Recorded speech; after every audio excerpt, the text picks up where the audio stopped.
Part 2 में मैं आपको ऑप्टिक्स पढ़ा रहा हूँ। ऑप्टिक्स में स्टूडेंट हमारा चल रहा है प्रकाश का परावर्तन तथा गोलीय दर्पण वाला चैप्टर, और ये इस चैप्टर का लास्ट लेक्चर है। इसके बाद मैं आपको न्यूमेरिकल्स कराऊंगा और प्रैक्टिस सेट कराने वाला हूँ। तो स्टूडेंट वीडियो को लास्ट तक देखना, क्योंकि आज की वीडियो बहुत ही ज़्यादा इंपॉर्टेंट होने वाली है, क्योंकि हो सकता है कि आज जो पढ़ाने वाला हूँ इसमें से क्वेश्चन आपको बोर्ड एग्जाम्स में भी देखने को मिले। ठीक है, तो स्टूडेंट यहाँ पर मैंने सबसे पहले हेडिंग लिख रखी है क्रांतिक कोण या क्रिटिकल एंगल। देखो, इससे पहले वाली वीडियो में थोड़ा सा इसको डिस्कस कर चुका हूँ। अगर आपने पुरानी वीडियो को देखा है तो आपको पता होगा। देखो स्टूडेंट समझो, जब कोई प्रकाश की किरण सघन माध्यम से विरल माध्यम में जाती है, तो देखो दिखाई दे रही है आपको, प्रकाश की किरण है। जब इस सघन से विरल में जाएगी तो अविलंब से दूर हटती है, आपको मैं बता चुका हूँ पहले ही प्रकाश का अपवर्तन में। तो जब प्रकाश की किरण सघन माध्यम से विरल माध्यम में जाती है तो यह अविलंब से दूर हटती है। तो देखो ये किरण ऐसे आ रही थी, लेकिन यहाँ पर टकराने के बाद ये उधर हो जाएगी।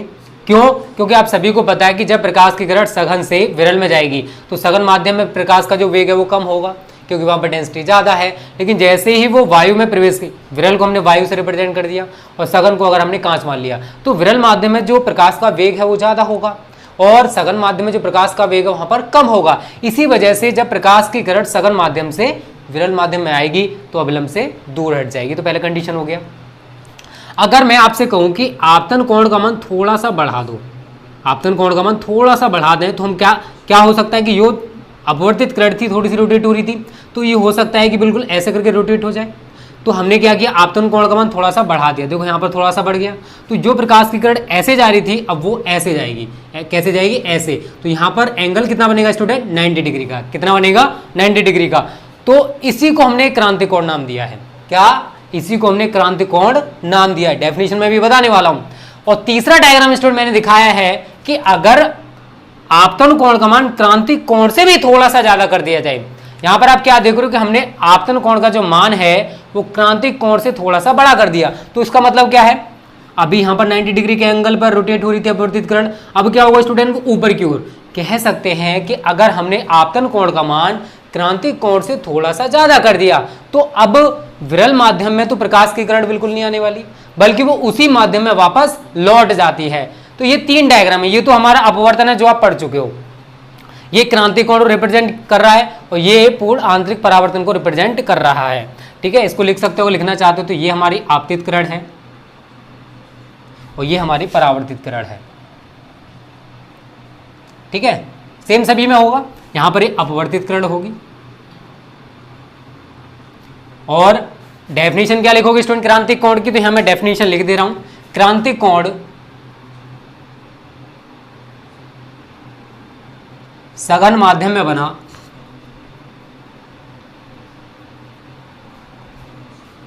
वह आपतन कोण है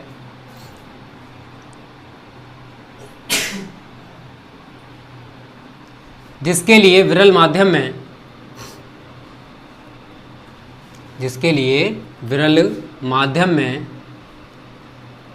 अपवर्तन कोण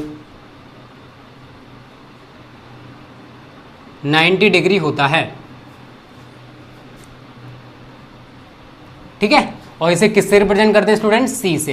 क्रिटिकल एंगल सी से इसको रिप्रेजेंट किया जाता है। तो देखो आपको सेकंड डायग्राम दिखाई दे रहा है।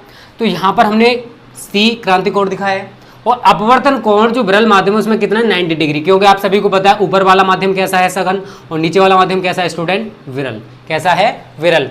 तो क्रांतिक कोण सघन माध्यम में बना वह आपतन कोण है जिसके लिए विरल माध्यम में अपवर्तन कोण 90 डिग्री होता है। क्या रटना पड़ेगा?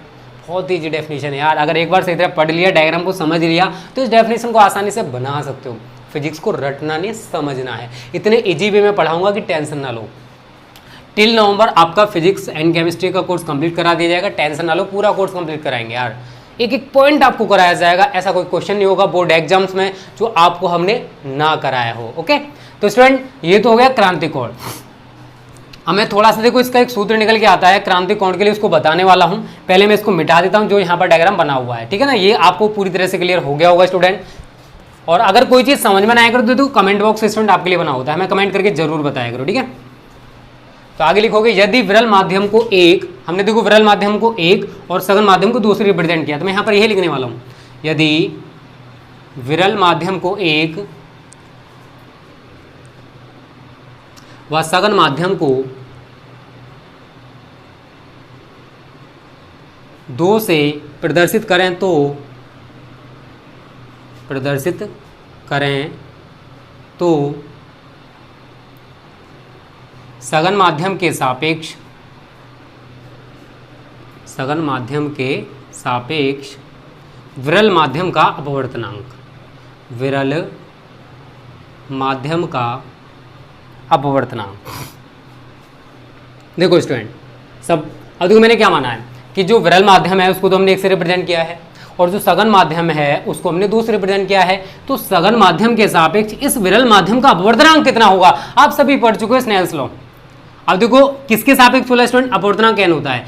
अब हमने बोला है सघन माध्यम के सापेक्ष विरल माध्यम का अपवर्तनांक, समझ लो। देखो इसको कैसे बोला जाता है, जो हमने आगे ले लिया दूसरा माध्यम क्या है, सघन है, और पहला माध्यम हमारा क्या है, विरल। तो हम क्या बोलेंगे इसको, सघन माध्यम के सापेक्ष विरल माध्यम का अपवर्तनांक। और ये होता क्या है स्टूडेंट, आप सभी को पता है, मैं आपको करा चुका हूँ, n बराबर sign I upon sign R. क्या कराया है, sign I upon sign R. अब एक चीज बताओ, आपतन कोण यहाँ पर कितना है, c है, तो मैं i की जगह c लगा सकता हूँ। क्या लगा सकता हूँ, ये किसके अकॉर्डिंग है, स्नेल के नियम अनुसार, ठीक है ना, स्नेल के नियम से। अब देखो r कितना है 90 डिग्री, तो मैं यहाँ पर साइन 90 लगाऊंगा। कितना लगाऊंगा, साइन 90। तो ये क्या होगा हमारा 2n1। अब साइन 90 का मान आप सभी को पता है कितना होता है स्टूडेंट, 1 होता है। कितना होता है, 1। तो साइन c अपॉन 1 हो जाएगा 2n1।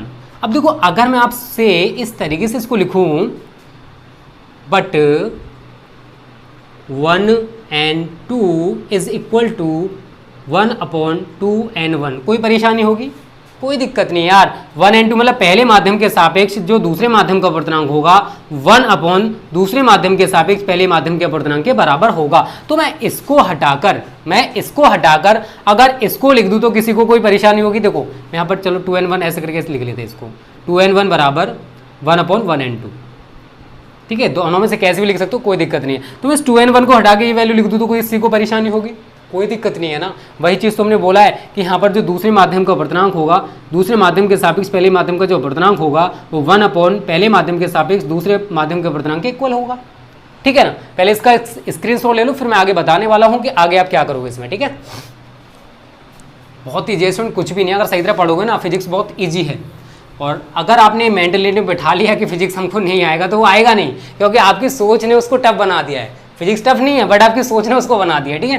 तो आगे लिखोगे 1 अपॉन 1n2 बराबर साइन c अपॉन 1, या मैं इसको क्या लिख सकता हूँ, क्रॉस मल्टीपल मारोगे तो क्या आएगा, 1n2 बराबर 1 अपॉन साइन c, ठीक है। ऐसे करके लिख सकते हैं, कोई दिक्कत नहीं है। तो ये हमारा अपवर्तनांक के लिए सूत्र निकल के, क्रांति कोण के लिए सूत्र निकल के आ जाएगा। मैं इसको मिटा देता हूँ।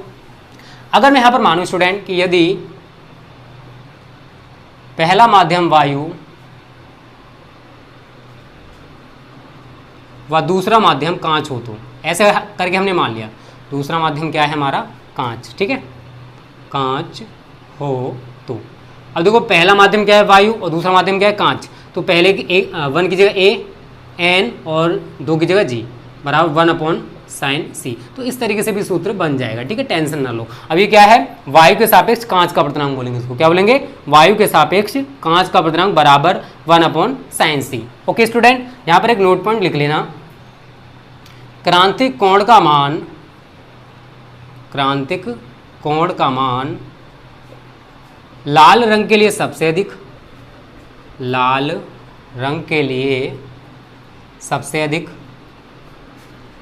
तथा बैंगनी रंग के लिए सबसे कम होता है, ठीक है ना। इस पॉइंट को याद रखना स्टूडेंट, बैंगनी रंग के लिए सबसे कम होता है।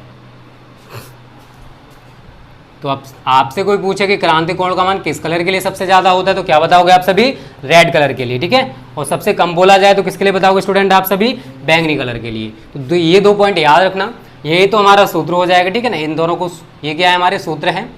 अब क्रांति कोण तो स्टूडेंट हमारे यहीं पर समाप्त हो गया। अगर आपसे कोई क्रांति कोण पूछता है तो डेफिनेशन आप ये बताओगे, और सूत्र की बात करेगा तो आप सूत्र या तो ये या फिर ये।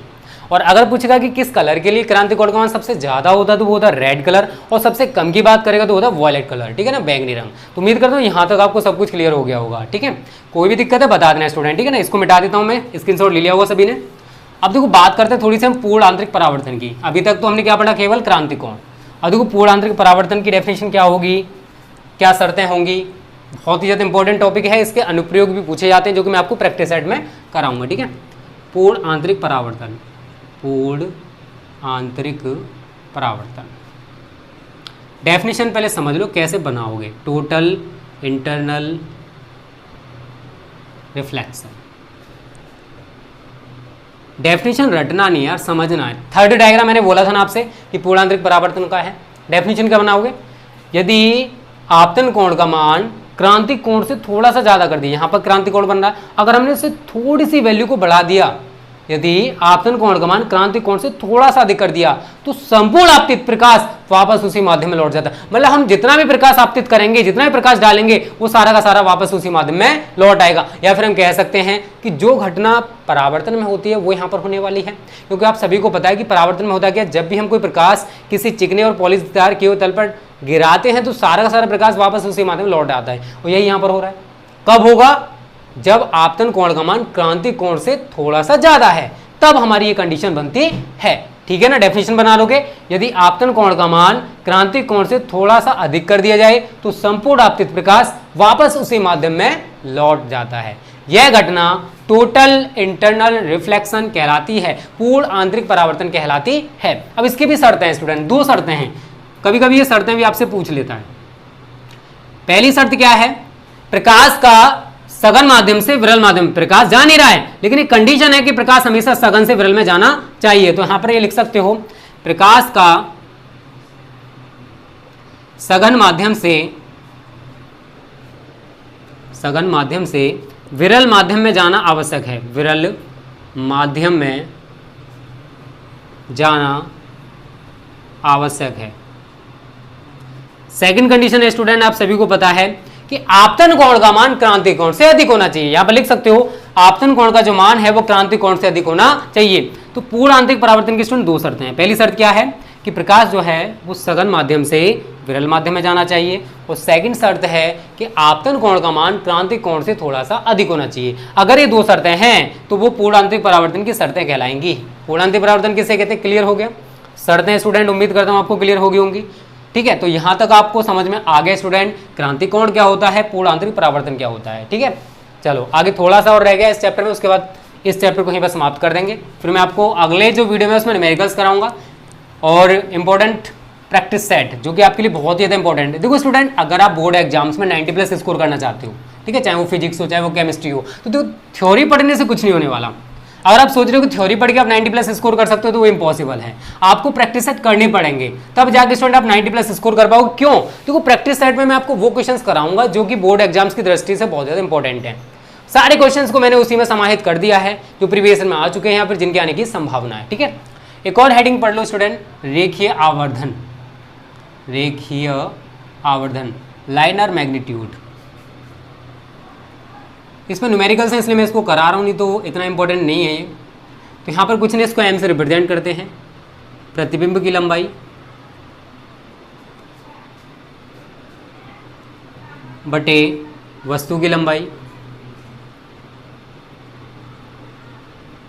प्रतिबिंब की लंबाई को अगर मैं आई से दिखा दूं और इसको मैं ओ से दिखा दूं तो कोई दिक्कत नहीं है, ठीक है ना। और तो इन्हीं का रेशियो हमारा क्या कहलाता है, रेखीय आवर्धन। लेकिन इसकी एक शर्त है कि जो दूरी हमने मापी है वो जो हमारी मुख्य अक्ष होती है उसके लंबवत नापी जानी चाहिए। जैसे अगर मैं बात करूँ ये हमारी मुख्य अक्ष है, तो आप ये लंबवत होगी नहीं होगी। अगर ये हमारी वस्तु है तो उसका प्रतिबिंब इस तरीके से हमने दर्पण के द्वारा बना दिया, तो ये भी लंबवत होनी चाहिए और ये भी लंबवत होनी चाहिए, ठीक है ना। ये शर्त हो जाएगी। एक और सूत्र है स्टूडेंट जो कि सी से निकाला जाता है, I/O is equal to minus के V/U, ठीक है ना। इसको भी समझ लेना क्योंकि इस पर न्यूमेरिकल्स होने वाले हैं कि जो रेखीय आवर्धन, ये डेरिवेशन में छोटा सा डेरिवेशन है, उसको छोड़ो, इतना इंपॉर्टेंट नहीं, इसलिए इसको नहीं करा रहा मैं, ठीक है। बस ये सूत्र याद रख लो जिससे कि हमें न्यूमेरिकल्स में दिक्कत ना आए। I के यहाँ पर प्रतिबिंब की लंबाई, O क्या है वस्तु की लंबाई, M क्या है रेखीय आवर्धन, और V क्या है दर्पण के ध्रुव से प्रतिबिंब तक की दूरी, और U क्या है दर्पण के ध्रुव से वस्तु तक की दूरी, ठीक है। तो यहाँ तक आपको सब कुछ क्लियर हो गया ना। रेखीय आवर्धन किसे कहते हैं, किसी दर्पण से बने प्रतिबिंब की लंबाई तथा वस्तु की लंबाई के अनुपात को रेखीय आवर्धन कहा जाता है। M बराबर आप ये भी लिख सकते हो, ये भी लिख सकते हो, या फिर इससे एक डेरिवेशन निकल गया था, वो ये निकल गया था माइनस V/U। चाहे अवतल दर्पण हो चाहे उत्तल दर्पण हो, दोनों के लिए यही सूत्र रहता है। अवतल व उत्तल दर्पण के लिए समान सूत्र रहता है, समान सूत्र रहता है। ठीक है, तो इसमें उम्मीद करता हूँ यहाँ तक आपको सब कुछ क्लियर हो गया होगा। अगर फिर भी कोई परेशानी है तो मुझे कमेंट करके जरूर बताना। तो आज की वीडियो को तो इसमें यहीं पर समाप्त करते हैं। उम्मीद करता हूँ आपको आज की वीडियो पसंद आई होगी। पसंद आई तो वीडियो को लाइक जरूर किया करो यार। अगर आप लाइक करोगे मुझे मोटिवेशन मिलेगा और मैं आपको रेगुलर बेसिस पे वीडियो प्रोवाइड करने की कोशिश करूँगा। देखो फ्रेंड, जब तक मुझे मोटिवेट नहीं करोगे तो कैसे हो सकता है कि आपका कोर्स मैं जल्दी से कंप्लीट कराऊँ। तो एक लाइक से कुछ बिगड़ता है क्या? कुछ नहीं बिगड़ता है यार, कर दिया करो, कंजूसी मत करो। तो स्टूडेंट आज वीडियो को समाप्त करते हैं। वीडियो को लाइक करते हैं, वीडियो को जैसे शेयर करना जिससे आपकी तरह बहुत सारे स्टूडेंट्स भी इन वीडियोज़ का फ्री फायदा उठा सकें। Okay students, thank you. जय हिंद, जय भारत।